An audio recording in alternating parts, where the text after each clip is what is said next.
ناظرین، جی جی پی میڈیا میں خوش آمدید۔ اب سے کچھ گھنٹے قبل اسرائیل اور امریکہ نے ایران کے اوپر مسل سٹرائکس کی ہیں، جس کے بعد ریٹیلیٹری مسل سٹرائکس کرتے ہوئے ایران نے اسرائیل کو ٹارگٹ کیا، اور پھر اس کے بعد اب رپورٹ سامنے آ رہی ہیں کہ ابوظہبی سمیت دیگر جو مڈل ایسٹرن کنٹریز ہیں جہاں پہ امریکہ کی بیسز موجود ہیں، ایران ان بیسز کو ٹارگٹ کر رہا ہے۔ اس ساری ایکویژن میں ایک بہت امپورٹنٹ افغان اینگل ہے جس کے اوپر یہ ویڈیو ہونے والی ہے۔ میں تھوڑا سا دوبارہ سے ریٹروسپیکٹیولی پچھلے 5 دنوں کے اندر جو ہوا وہ آپ کے سامنے رکھنا چاہوں گا، سو دیٹ دنیا میں جتنی بڑی تبدیلی آ چکی ہے اور آ رہی ہیں، ہمیں، ہمارے ناظرین کو اور ہمیں ایک انڈرسٹینڈنگ ہو کہ اس وقت ہم کہاں پہ کھڑے ہیں اور کون کہاں پہ کھڑا ہے۔ ناظرین، آپ کو یاد ہوگا کہ جب رائزنگ لائن 1 ہوا تو اسرائیل یہی چاہتا تھا کہ امریکہ کے بوٹس آن گراؤنڈ جو ہیں وہ ایران کے خلاف امریکن فورسز آئیں اور یہ جنگ ایک لمبی چلے، اور جس کو پھر بل کلنٹن نے بھی یہ کہا کہ مڈل ایسٹ کے اندر جو جنگیں ہو رہی ہیں، اسپیشلی اسرائیل ایران جو کانفلکٹ ہے، اس کی وجہ صرف اور صرف ایک ہے کہ اسرائیل کا پرائم منسٹر نیتنیاہو اقتدار میں رہ سکے۔ آپ نے دیکھا کہ ایگزیکٹلی وہ اسی طریقے سے انفولڈ ہوا، اور اسرائیل یہی چاہتا تھا کہ ایران کا رائزنگ لائن 1 ایسکلیٹ ہو کے ایک بڑی جنگ کے اندر تبدیل ہو۔ امریکہ ظاہر ہے اس کو ریزسٹ کر رہا تھا، لیکن امریکہ بھی پریشرائز تھا، اور ڈونلڈ ٹرمپ نے باقاعدہ طور پہ یہ ٹویٹ بھی کیا تھا کہ ایویکیویٹ تہران، نیوکلیئر تھریٹ دے دیا تہران کو۔ لیکن پھر اس کے بعد ناظرین ہوتا یوں ہے کہ پاکستان کے فیلڈ مارشل امریکہ جاتے ہیں، ڈونلڈ ٹرمپ سے ملاقات ہوتی ہے، اور ڈونلڈ ٹرمپ اس ملاقات کے بعد جو ہے کہتے ہیں کہ میری پاکستان کے فیلڈ مارشل سے ایران کے اوپر بات ہوئی ہے، اور ہی نوز لاٹ اباؤٹ ایران، اور بہت تعریفیں کرتے ہیں، اور اس کے بعد ایویکیویٹ تہران سے نیگوسیشنز ود ایران کی بات شروع ہو جاتی ہے ڈونلڈ ٹرمپ کی، اور پھر ایونچولی آپ دیکھتے ہیں کہ ایک B-2 بامبرز والی فیس سیونگ دینے کے بعد وہ کانفلکٹ تھم جاتا ہے، اور ڈونلڈ ٹرمپ کہتے ہیں کہ میں نے جنگ رکوا دی۔ پاکستان کی وائس آف پیس اور پاکستان کی ڈپلومیسی فار پیس کی جو اسٹریٹیجک ویٹ تھا، اس کو اسرائیل نے اپنے ایسکلیشن کیلکولس میں شامل ہی نہیں کیا تھا، اور اسی کی وجہ سے پھر وہ اسرائیل کے اور اسپیشلی نیتنیاہو کے جو عزائم تھے ایک لمبی جنگ کے، وہ ختم ہو چکے تھے۔ اب آپ نے دیکھا کہ پچھلے 1-2 ہفتے سے کس طریقے سے بلڈ اپ ہو رہا ہے پورے میڈیٹرینین سی میں، پورے پرشین گلف میں امریکہ اپنے آپ کو پوزیشن کر رہا ہے، اسرائیل کی طرف سے ریٹرک آپ کے سامنے آ رہا ہے، اسرائیل ایران کے اوپر حملہ کرنا چاہ رہا تھا، ایران رشیا چائنا سے ویپنز لے رہا تھا، ایران رشیا چائنا سے ایڈ سپورٹ لے رہا تھا، وار گیمنگ ہو رہی تھی، the entire world new that America and Israel are going to attack Iran۔ لیکن چند گھنٹے قبل، 48 سے 72 گھنٹے پہلے اس اٹیک کے، افغان طالبان جو ایک ماسٹر پراکسی ہے، جس کا ماسٹر ہینڈلر اسرائیل میں بیٹھا بنجمن نیتنیاہو ہے، وہ پاکستان کی بارڈر کے اوپر 53 جگہ کے اوپر اٹیک کرتے ہیں، اور یہ آئسولیشن میں اٹیک نہیں ہوا، اس کا تعلق صرف ایران کے ساتھ نہیں ہے۔ انہی 72 گھنٹے پہلے بھارت، جو کہ پاکستان کا دشمن ہے، جو کہ اسلام کا دشمن ہے، Narendra Modi who is known as the butcher of Gujarat, وہ اسرائیل کا وزٹ کرتا ہے، اور انپریسیڈنٹڈ وزٹ ہوتا ہے، اور اس وزٹ سے پہلے بنجمن نیتنیاہو یہ کہتا ہے کہ میں ایک ہیگزگون، ایک نیا الائنس بنا رہا ہوں جو کہ مسلمانوں کے خلاف استعمال ہوگا، جو کہ اسرائیل کی مدد کے لیے استعمال ہوگا، اور آج آپ وہ الائنس بنتا ہوا دیکھ رہے ہیں، اور اس الائنس کو ہیڈ تو اسرائیل کر رہا ہے، لیکن اس کے اندر آپ اس کے پارٹنرز دیکھیں کہ کون ہے، اور سب سے پہلے وہ مسلمان غدار جنہوں نے اپنے ہتھیاروں کا who sold their swords to the devil، سب سے پہلے وہ افغانز ہیں۔ یہ تاریخ میں لکھا جائے گا کہ بائی اٹیکنگ پاکستان، وہ جو الائنس مسلمانوں کے خلاف نیتنیاہو بنا رہا تھا اس فائنل شو ڈاؤن کے لیے، اس الائنس میں سب سے پہلے اپنی CV افغان طالبان نے پریزنٹ کی ہے پاکستان کے اوپر حملہ کر کے۔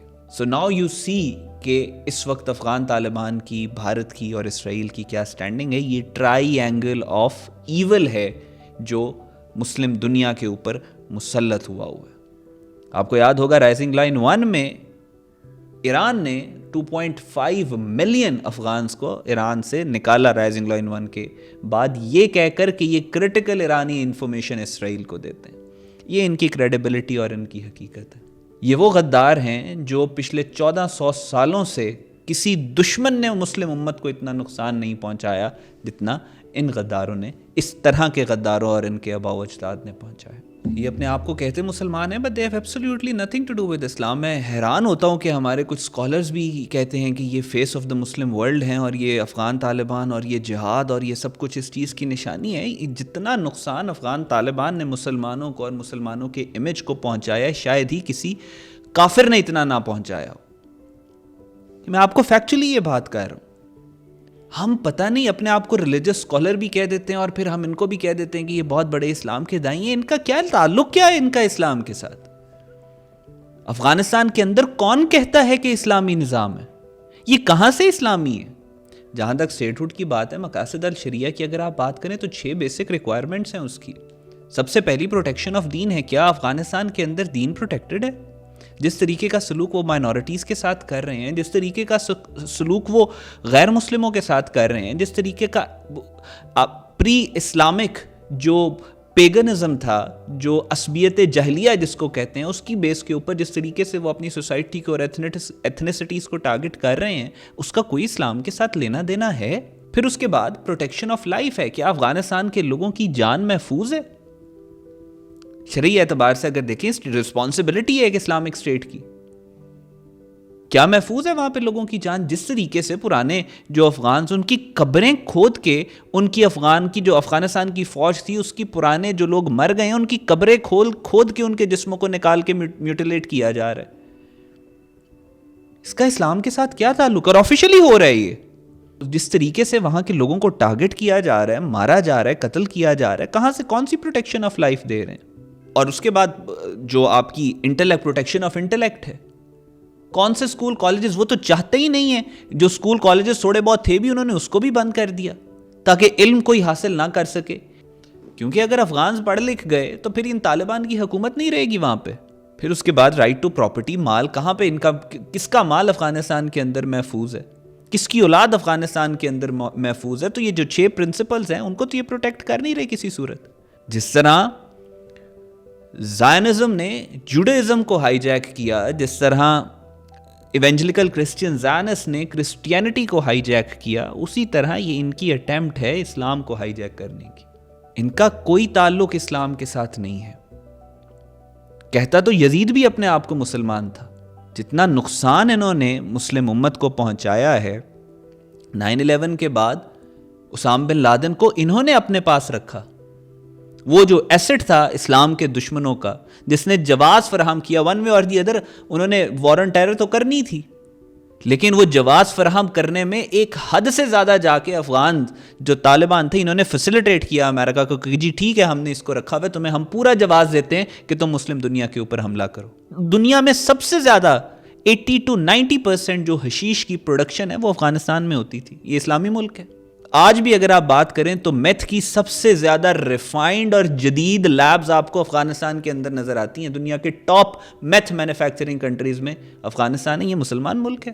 قرآن میں آتا ہے جس کا مفہوم ہے کہ یہ جو ڈرگز انٹاکسیکینٹس ہیں یہ تو شیطان کے ایک پروڈکٹ ہے، اس کو بیچنے والا، کنزیوم کرنے والا، لینے والا، پروڈیوس کرنے والا، اس کا اسلام سے کوئی تعلق نہیں ہے۔ اور آپ کو جان کے حیرت ہوگی، میں ان کی غلاظت آپ کو بتا رہا ہوں کہ وہ جو کھیت ہیں جن میں پوپی کلٹیویٹ کرتے ہیں، ان کھیتوں کے اوپر عشر اور زکوٰۃ انہوں نے لگائی ہوئی ہے۔ یہ UNODC، United nation drug control کی رپورٹ کے مطابق یہ اس طریقے سے اسلام کا نام خراب کر رہے ہیں۔ اسلام کہتا ہے کہ آپ نے علم حاصل کرنا ہے، علم حاصل کرنا ہے فرام کریڈل ٹو گریو۔ اسلام کہتا ہے کہ آپ نے علم حاصل کرنا ہے خواہ آپ کو چین تک کیوں نہ جانا پڑے۔ انہوں نے عورتوں کی ایجوکیشن ختم کر دی، پھر کہتے ہیں کہ ہم اسلام میں، کہ یہ کہاں کا اسلام ہے؟ ایتھنک مائنورٹیز کے ساتھ جس طریقے سے یہ سلوک کر رہے ہیں، جس طریقے سے شیعہ کلنگز ہو رہی ہیں یہاں افغانستان کے اندر، جس طریقے سے اپنے سیکٹ کے علاوہ ہر سیکٹ کو ٹارگٹ کیا جا رہا ہے، اپنی ایتھنیسٹی کے علاوہ ہر ایتھنیسٹی کو ٹارگٹ کیا جا رہا ہے، کہاں ہوتا ہے اسلام میں یہ؟ پاکستان کے تمام علماء کا کنسنسس ہے اس بات پہ کہ فتنہ الخوارج، یہ خوارج ہیں، یہ کلاب النار ہیں۔ اللہ کے نبی صلی اللہ علیہ وسلم نے فرمایا کہ یہ جہنم کے کتے ہیں۔ اللہ کے نبی نے فرمایا کہ یہ ان کی قیامت تک ان کے گروہ نکلتے رہیں گے اور ان کا آخری گروہ دجال کے ساتھ نکلے گا۔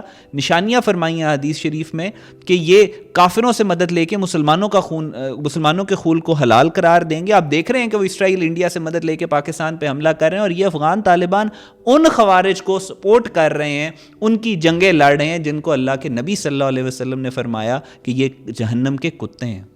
تو یہ کیا افغان طالبان کو بناتا ہے؟ امام حجر اسقلانی فرماتے ہیں کہ جو خوارج کو سپورٹ کرتا ہے یہ انہی کا ایک گروہ ہے، انہی کا ایک فرقہ ہے۔ اس کے علاوہ جب بات کرتے ہیں کہ جی جہاد کر رہے تھے سوویت یونین کے خلاف، تو کیا جہاد تھا ان کا سوویت یونین کے خلاف؟ آپس میں ان کے انٹرسٹ تھے، ان کو لگ رہا تھا کہ ہمارے جو انٹرسٹ ہیں اس کی بیس کے اوپر ہمیں مسلم ورلڈ سے سپورٹ ملے گی اگر ہم جہاد کا نیریٹو کریٹ، پوری مسلم دنیا کو انہوں نے دھوکہ دیا۔ The moment Soviet Union ٹوٹا، آپس میں they started fighting for power, literally fought like dogs۔ یہ جتنے بھی افغان مجاہدین کے گروپ سے آپس میں لڑتے رہے ہیں۔ کچھ اینالسٹ یہ کہتے ہیں کہ سوویت افغان وار میں افغانستان کو اتنا نقصان نہیں ہوا جتنا ان کی سول وار کے اندر ہوا، کیونکہ انہیں طاقت میں آنا تھا۔ تو اگر یہ جہاد کر رہے تھے تو کیا جہاد کا اتنا شارٹ آؤٹ کم تھا کہ یہ آگے آپس میں لڑ کے اس طریقے سے اقتدار کے لیے پاگل ہوں؟ پھر اس کے بعد سے آپ یہ دیکھ لیں، ہمیشہ نہ کسی مسلم کاز کے اندر آپ کو افغان نظر نہیں آئیں گے۔ آج تک فلسطین کے اوپر انہوں نے کوئی بات نہیں کی، کشمیر کے اوپر انہوں نے کوئی بات نہیں کی، برما میں مسلمانوں کے جو حال ہے اس کے اوپر انہوں نے کوئی بات، کوئی پریکٹیکل ایکٹیو کام انہوں نے نہیں کیا۔ یہ پریکٹیکلی امت کا حصہ ہی نہیں ہے، یہ صرف مانگنے والا ہاتھ ہے جو کہ ہمیشہ امت کو دھوکہ دیتا ہے۔ یہ امیج اپنا بلڈ کرتے ہیں کہ اسلامک ہیں، اصل میں اسلام کا ان کے ساتھ کوئی تعلق نہیں ہے، صرف مسلم سینٹیمنٹ کو ایکسپلائٹ کرتے ہیں۔ اور اس بارے میں باقاعدہ کتابیں ویسٹ میں لکھی جا چکی ہیں کہ مسلمانوں کے اندر اس وقت جو کلیکٹیو پولیٹیکل سسٹم نہیں ہے، کلیکٹیو اکانومی نہیں ہے، ایک کلیکٹیو سینس آف سیکیورٹی نہیں ہے مسلمانوں میں، اس کو ایکسپلائٹ کرنے کے لیے ہم نے ایسے گروپس کریٹ کرنے ہیں جن کا اسلام سے کوئی تعلق نہ ہو لیکن وہ اسلام کا امیج تباہ کر دیں۔ Afghan Taliban is one of those groups. جس طرح ٹی ٹی پی ہے نا، یہ بھی اپنے آپ کو کہتے ہیں کہ ہم مسلمان ہیں، اصل میں یہ صرف اسلام کا نام خراب کرنے کے لیے بنائے گئے ہیں۔ جس طرح ISIS داعش ہے، وہ بھی اپنے آپ کو کہتے ہیں کہ ہم مسلمان ہیں، اصل میں اسلام کا نام خراب کرنے کے لیے بنائے گئے۔ اسی طرح یہ افغان طالبان میں اسپیشلی 10 سے 15 وہ لوگ جو اقتدار کے اندر ہیں، وہ اسی مقصد کے لیے سامنے آئے ہیں کہ کسی طریقے سے اسلام کو ہائی جیک کر کے یہ اسلام کا نام خراب کر سکے۔ اصل میں نہ ان کا دین اسلام کے ساتھ کوئی لینا دینا ہے، نہ قرآن کے انسٹرکشن کے ساتھ، نہ حدیث شریف کے ساتھ۔ ان کے اپنے الٹیریئر موٹیوز ہیں، اور ان کے آقا ہیں، ایک انڈیا میں بیٹھا ہوا ہے، ایک نتن یاہو ہے جو اسرائیل میں بیٹھا ہوا ہے، یہ اس کو سرو کر رہی ہیں، اسی کے پیسوں پہ پل رہی ہیں، انہی کا ایجنڈا ٹو کر رہے ہیں۔ اور تاریخ میں یہ لکھا جائے گا کہ جب ہیگزاگون وہ الائنس اسرائیل نے بنایا تھا مسلمانوں کے خلاف، تو سب سے پہلے اپنی روحوں کا سودا افغانیوں نے کیا تھا۔ پاکستان زندہ باد۔